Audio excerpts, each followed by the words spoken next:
everybody! We are back yet again with our vlog post number 4 for Sip Your Tea. Yeah. And today we are going to be talking about politics. The American elections are coming up very, very quickly. Both of us have submitted our absentee ballots already, so Yep. we fulfilled our part of the social contract. Woo! All that fun stuff. Mm-hmm. So, to basically do a very quick summary of the differences between American and British politics, everything can basically be summed up in the differences between British and American currency. American bills all have the phrase, "In God We Trust," on them somewhere, including all of the coins, yeah? Yes. And they'll usually have a president, Mm-hmm. or Benjamin Franklin, or Alexander Hamilton. However, the British currency, every single bill has the current monarch, In this case, Queen Elizabeth II. yep, and a famous Brit or Scotsman, like Charles Darwin. It's a little bit different from "In God We Trust." Just a teeny bit. Just in case you're curious about anything else, we are going to now spend the next however many minutes talking about the actual differences in politics. For example, the President of America is directly elected. He, or she, but mostly he, campaigns himself and is elected by a general vote and the Electoral College and all of that Yep. complicated stuff. Government Political Science 101 right here. You get a 4-year term, and as a president you can serve for 10 years maximum after FDR, whereas the Prime Minister is the leader of the political majority in Parliament. So while their name is released during the campaigns, it's not about the Prime Minister. The Prime Minister has a maximum 5-year term individually, and they can have, as far as I know, as many terms as they want. And the way that they're elected, they can call for an election whenever Parliament wants, really. And if the current Prime Minister is going to be the Prime Minister that they're running with, they'll leave him in office.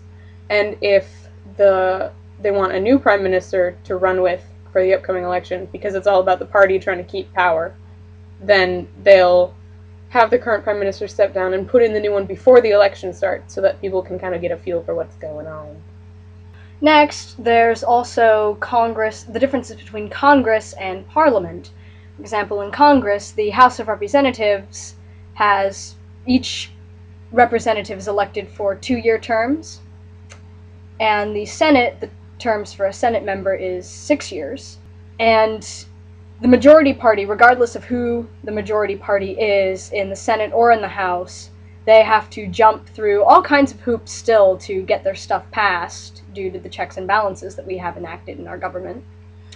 And every House of Representatives member and Senate member are directly elected like the president. Parliament is a little bit different than that. For the House of Commons, which is kind of like our House of Representatives, each one can go for 1 parliamentary term, which is at most 5 years.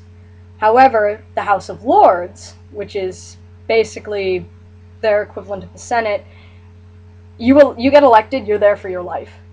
It is a lifetime job. And the House of Commons is directly elected, but the Lords are appointed.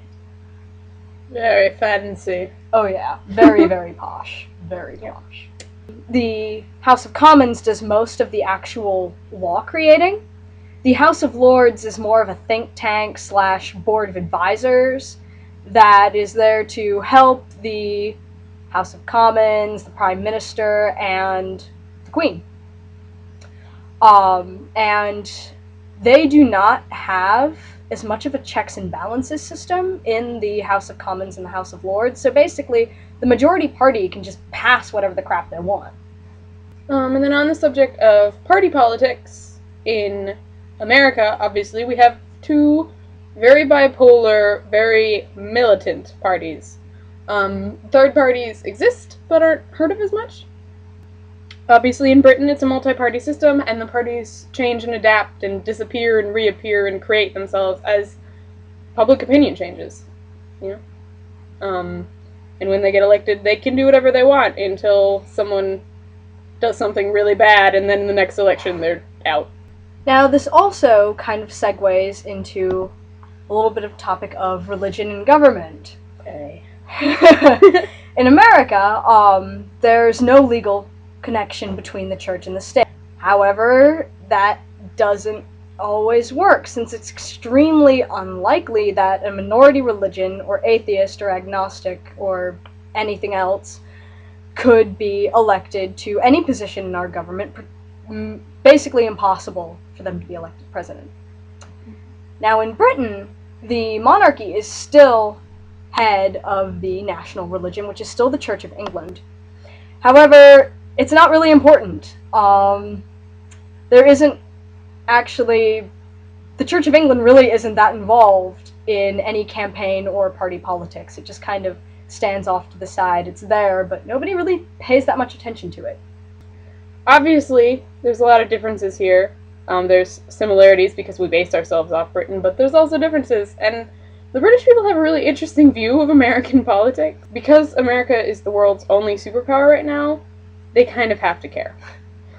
The entire world cares about our politics, and right now the entire world's a little bit freaked out. They do not understand our Republicans at all. Their Conservative Party would be our independents, if not our liberals. Their liberals would be socialist witches in America. Burn the witch! Apparently, also, I have never encountered this, but Christine has, where apparently people have referred to Mitt Romney like they refer to Voldemort in Harry Potter. Didn't you say that someone referred to him as he who must not be named? Yes, I've heard it from two different people, actually. They don't get the Republicans at all. I heard a couple people refer to Romney as literally he who shall not be named. Most of them seem to just refer to him as that prat, or that prick, and, literally that's it. They'll be like, also, I don't understand how that prat can have gotten an election nomination. Like, no other specifications. They all know who they're talking about. It's, it's quite interesting. As an American, I do understand where Republicans are coming from. We're keeping our personal politics out of this, but it's easier for us to get it than it is for any British person. Yep. They don't get it. They just don't. So, on that note, you have now gotten a crash course in British politics and the comparisons and contrasts between us and them. And British-American comparative politics. I passed that class, comparative politics, so this is probably valid. Anyways, don't forget to like and favorite this video and subscribe for more Sip Your Tea action. Bye guys! Happy election! Woo!